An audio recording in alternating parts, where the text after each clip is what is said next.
ഈ type ടോർച്ചുകളുടെ switch വളരെ സിമ്പിളായിട്ട് നമുക്ക് തന്നെ മാറാൻ പറ്റും. ഇതാണ് ബാറ്ററി വരുന്ന പോർഷൻ. അപ്പോൾ ആദ്യം തന്നെ നമുക്ക് ഈ പോർഷൻ ഊരി മാറ്റണം.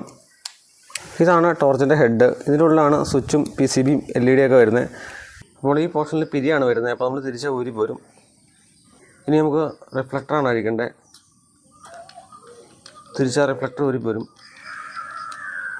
ഇവിടെയാണ് എൻ്റെ LED യും PCBയും വരുന്നത്. LED യും PCB ഊരി എടുക്കണമെങ്കിൽ റിങ് വെച്ച് ലോക്ക് ചെയ്തൊക്കെ വേണം. അപ്പോൾ നമുക്ക് ഈ റിങ് ഊരി എടുക്കണം. ഇതാണ് റിങ്. അപ്പോൾ ഇതിൻ്റെ ബാക്കിൽ നിന്ന് തള്ളിക്കഴിഞ്ഞാൽ നമുക്ക് LED യും PCB ഊരി പോരും. അപ്പോൾ PCB അഴിക്കണമെങ്കിൽ ഇതിൻ്റെ സൈഡിൽ ലോക്കുണ്ട്. ലോക്ക് കൊണ്ട് മെല്ലെ തള്ളിക്കഴിഞ്ഞാൽ ലോക്ക് ഊരി പോകും. ഇതാണ് എൻ്റെ PCB വരുന്നത്. വളരെ ചെറിയ PCB ആണ്. നമുക്ക് അതിൻ്റെ സ്വിച്ച് ഊരി മാറ്റാം. സ്വിച്ച് സോൾഡർ ക്യാൻ ഉപയോഗിച്ച് നമുക്ക് ഊരി മാറ്റാം.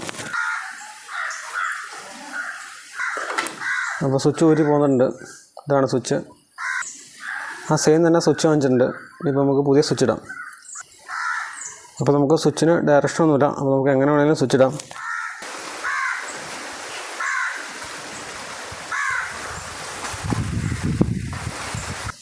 അപ്പോൾ നമ്മൾ സ്വിച്ച് സെറ്റ് ചെയ്തിട്ടുണ്ട്. തിരിച്ച് സെറ്റ് ചെയ്യാം.